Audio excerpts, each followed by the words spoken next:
I'm Noah Bond, and today we are going to talk about voting in America. So, I think when talking about voting, it is important to start with the history of voting in America. And this is a right that hasn't always been guaranteed, even though we take it as this fundamental part of being American. And at the beginning, it was only white landowning males who could vote. But this left us in kind of a contradictory state where our Declaration of Independence says that the government is by the people and for the people, but only a certain population of the people could vote, only white landowning males. And the voting barriers are not only along race and gender, they've recently become more abstract and they've evolved over time. So I think it's important to go over statistics of voting as well. These are all for the turnout rates, since we could vote. And you can see like when more people were included in the population, the voting turnout was much higher at around 80-ish% for presidential elections, but has since stabilized around 50-ish%. Uh, and one key demographic is the youth vote, which is 18 years old to 29 years old, and it has been considerably and consistently much lower than every other age demographic. And I think it's important that they vote the most because they are the ones inheriting this country, they are inheriting this economy, and they are typically the ones who vote the least. And let's talk about why I think we should vote. I think being American means a lot of different things to a lot of different people, but one thing we can all agree on is that freedom is integral to being an American, and voting is an important part of that freedom. It's what protects that freedom. Um, and all of these barriers that have been put up, from gerrymandering to closing of polling stations, should not stop us. It should actually encourage us to vote so that we can tear down these barriers so future generations do not have to deal with them. So let's quickly talk about how elections work. The first step of the election process is primaries and caucuses. They are basically the same thing. It's just an attempt to decide who will represent each party in the general election.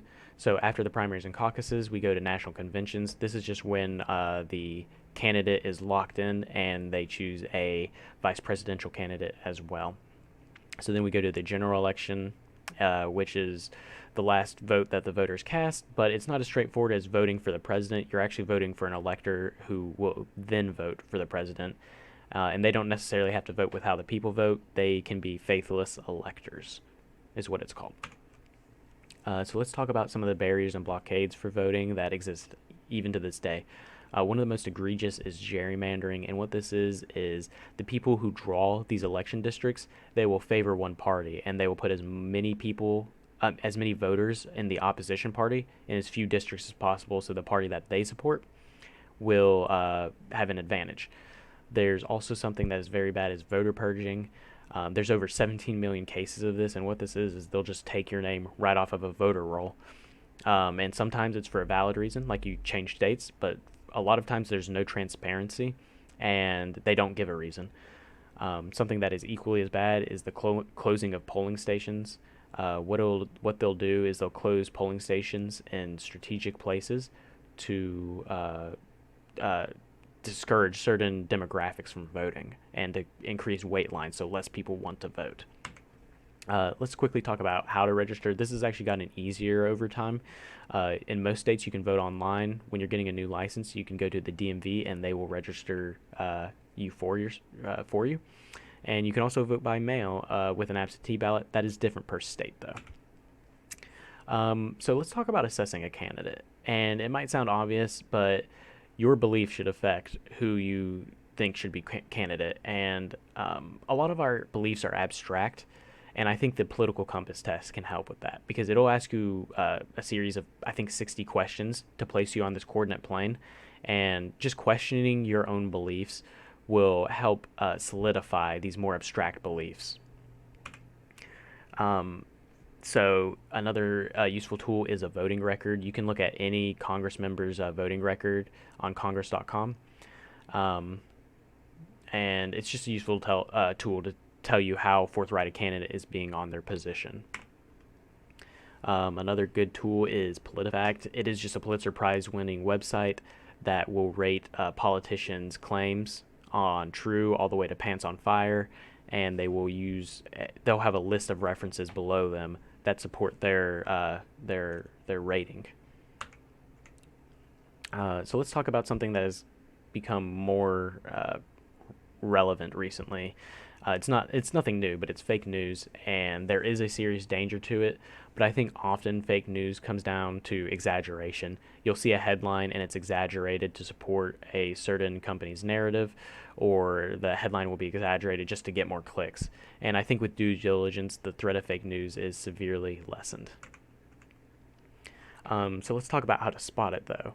So I think the most important thing is to check your own biases, because often if something lines up with your own biases, you'll just accept it as true even though it's not. Um, I would say read beyond the headline. That's also the second most important one, because headlines are often misleading. So another important thing is echo chambers.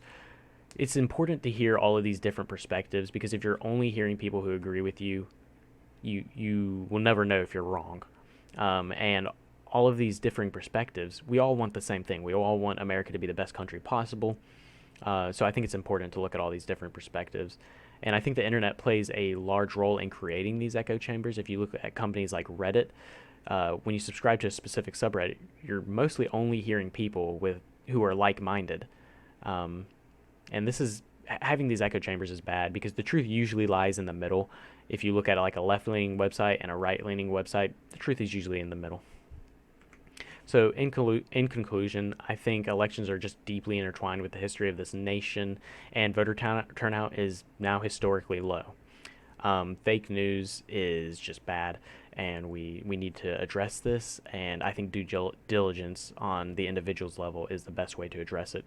And just remember not just to continue to question, your news sources, but also your politicians and their motives. And I think it's important that we break down these barriers, so not just that we can better exercise our freedom of voting, so that future generations can continue to exercise their freedom to vote. Thank you.